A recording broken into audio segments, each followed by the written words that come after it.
कर्जमाफी कशी करायची, दीर्घकालीन उपाययोजना काय करायच्या, अशा सगळ्या गोष्टींचा निर्णय केला होता।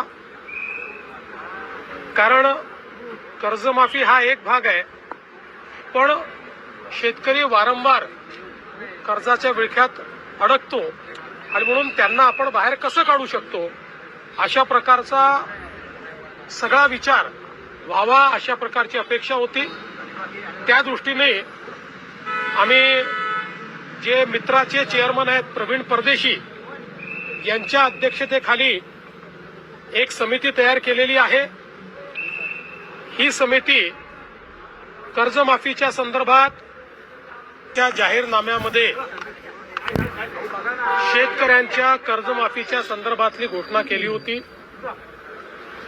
त्या संदर्भात आम्ही मागच्या काळामध्ये एक समिती तयार करून हा विचार व्हावा अशा प्रकारची अपेक्षा होती।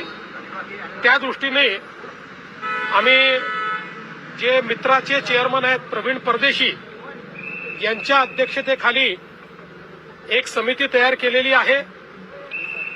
ही समिती कर्जमाफीच्या संदर्भात कशा पद्धतीने ती करता येईल, त्याचे निकष काय असतील, भविष्यात शेतकऱ्यांना आपल्याला कर्जाच्या विळख्यातनं बाहेर कसं ठेवता येईल किंवा थकीत कर्जात तो जाणार नाही याकरता काय उपाययोजना करता येतील, या सगळ्या बाबींवर निर्णय करेल।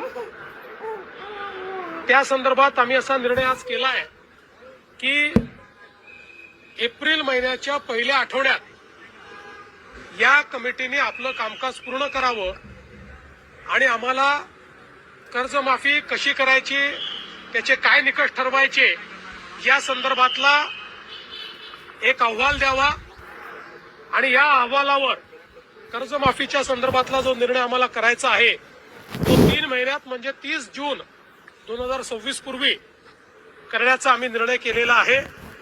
त्यामुळे आता सगळे टप्पे आम्ही या ठिकाणी ठरवलेले आहेत। खरे मित्रांनो, तुम्ही इथे बघू शकता। आता तुम्ही सर्व बातमी ऐकले आहे का? मुख्यमंत्र्यांनी सुद्धा घोषणा केली आहे 30 जून 2026 पूर्वी सर्व शेतकऱ्यांची कर्जमाफी ही होणार आहे। संपूर्ण व्हिडिओ तुम्ही बघितला, त्यासाठी तुम्हाला जर चिंता करण्याची गरज नाही, कारण की याच्यावरती हालचाली सुरू झालेल्या आहे। शेतकऱ्यांसाठी आनंदाची बातमी म्हणजे आता मुख्यमंत्र्यांनी पत्रकारांसमोर सुद्धा लाईव्ह सांगितले आहे की सर्व शेतकऱ्यांची ही कर्जमाफी 30 जून पूर्वी 2026 या दिवशी पूर्वी सर्व शेतकऱ्यांच्या कर्जमाफी होणार आहे। पण कोणाची होणार आहे, पात्र शेतकरी कोण असणार, संपूर्ण माहिती याची याद्या लागतील। यादी जर बघायची असेल तर आपल्या चॅनल तुम्ही नवीन आला असेल चॅनलला सबस्क्राईब करून ठेवा, कारण की सर्वात अगोदर याद्या जे आहे आपल्या चॅनलवर तुम्हाला मिळणार आहे। तुम्ही पात्र आहात का अपात्र संपूर्ण माहिती मिळणार आहे। त्यासाठी तुम्ही जर आपल्या चॅनलवर नवीन आला असेल तर शेतकरी मित्रांनो त्यासाठी चॅनलला सबस्क्राईब नक्की करा, कारण की महत्त्वाचे अपडेट तुमच्यापर्यंत वेळोवेळी पोहोचण्याचं काम आपल्या चॅनल करत असतं। त्यासाठी भेटूया नवीन माहितीसह नवीन व्हिडिओसह। धन्यवाद। जय हिंद, जय महाराष्ट्र।